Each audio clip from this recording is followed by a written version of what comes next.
Λοιπόν, Μαρία, πώς σου φάνηκε το τεστ που γράψαμε, όλη η διαδικασία αυτή και αν σε βοήθησε για τις εξετάσεις που θα δώσουμε την Παρασκευή. Έτσι και αυτό πράγμα. Καλά. Πες βρε. Σε βοήθησε αυτή η διαδικασία που κάναμε. Γιατί αυτό που κάναμε θα μοιάζει πάρα πολύ με τις Παρασκευής. Δεν το έχουμε ξανακάνει και έτσι που καθόσουν μόνος στο δανείο και προσπαθούσες μόνος σου να τα καταφέρεις. Χωρίς ας πούμε να είσαι με τις άλλες. Βοηθηθήκαμε λίγο η μία την άλλη. Η Νικολέτα μου έγραψε στη γόμα της και μου πήραμε έτσι. Αυτά όμως δεν πρόκειται να γίνουν την Παρασκευή. Γιαννούλα, πώς νιώθεις εσύ μετά το τεστ? Το βάρη. Το κόκκι, έτσι. Σαν νιώθω να το καταφέρω. Έρχομαι να τα χέρι. Τώρα τα διάβασα λίγο και νομίζω ότι ξέρω κάτι λίγο πιο πάνω. Είδατε έτσι τα λάθη σας για να μπορείτε να τα διορθώσετε και κάτι παραπάνω, να είστε πιο έτοιμες. Εγώ είδα.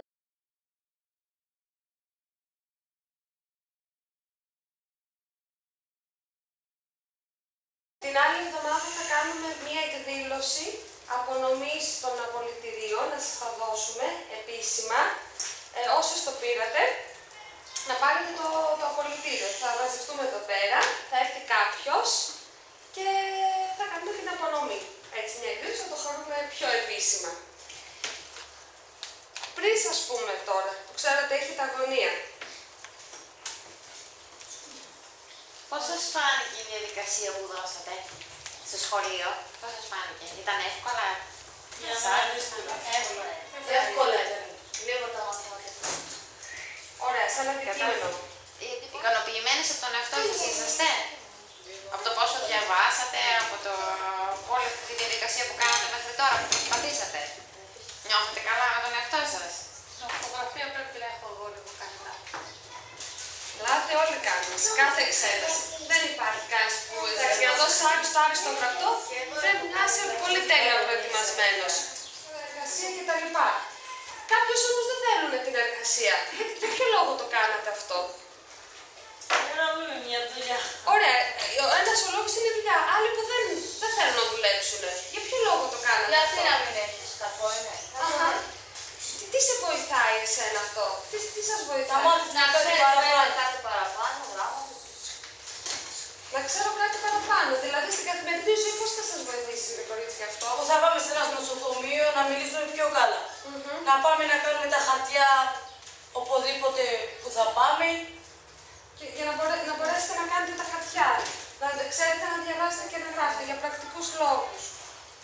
Άρα και γενικά ο χρόνος που αφιερώσαμε, δηλαδή εμείς εδώ η δική μου η ομάδα ξεκινήσαμε το Μάρτιο. Εσείς με τη Σωτηρία και την Ηρώ ξεκινήσατε λίγο πιο νωρίς από εμάς. Πώς σας φάνηκε μεγάλο το διάστημα για να φτάσουμε στις εξετάσεις? Σας φάνηκε μικρό ή έχετε την υπομονή να ξαναμπείτε σε ένα πρόγραμμα για να μάθετε κάτι παραπάνω? Ένα χαρτί, γιατί το δημοτικό και είναι ένα χαρτί, αλλά υπάρχουν άλλα δύο σκαλιά στην εκπαίδευση, που είναι πολύ σημαντικά και για δουλειά και για να μάθετε το κάτι παραπάνω. Πώς νιώθετε δυνατές ότι μπορείτε να μπείτε πάλι σε ένα πρόγραμμα? Πώς σας φάνηκε το διάστημα? Έτσι υπάρχει, αλλά τα οικογενειακά και οι υποχρεώσεις δεν μας αφήνουν. Αλλά υπάρχει θέληση, υπάρχει δύναμη ότι μπορείτε να τα καταφέρετε να μπείτε σε ένα πρόγραμμα, ας πούμε, στο σχολείο δεύτερης ευκαιρίας, που θέλει 2 χρόνια να παρακολουθήσετε εκεί πέρα. 2 χρόνια δεν εννοώ το 12 μήνες, 7 μήνες που είναι το σχολικό έτος. Νιώθει κάποια ότι θέλει να το κάνει αυτό? Όλοι το θέλουν, απλώς έχουν τα παιδιά. Ξέρω, αν το θέλουν, θέλω πρώτα. Αυτό νομίζω είναι το βασικό. Αν το θέλω. Ξέρω τις δυσκολίες που θα μου πείτε. Αλλά αν το θέλω, είδατε ότι μπήκε καινούργια γραμμή, ότι μπήκε χθες.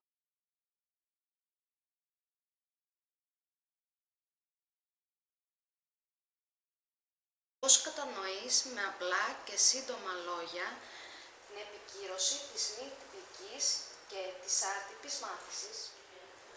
Πώς κατανοείτε όλη αυτή τη διαδικασία? Ήταν μια εύκολη διαδικασία για να δώσετε το απολυτήριο του δημοτικού? Εύκολο. Λίγο. Πολύ λίγο δυσκολεύτηκα, αλλά από εκεί ήταν εντάξει. Σε ποιο σημείο συγκεκριμένα? Λίγο στα που είχαμε κάνει αυτά για να γράψουμε τη μερμηνεία, πότε ήταν. Εκεί λίγο δυσκολεύτηκα. Από εκεί εντάξει. Εσύ Μάρινα? Ήταν εύκολη διαδικασία. Μας βοήθησαν και οι καθηγήτριες και όλα μια χαρά. Ωραία.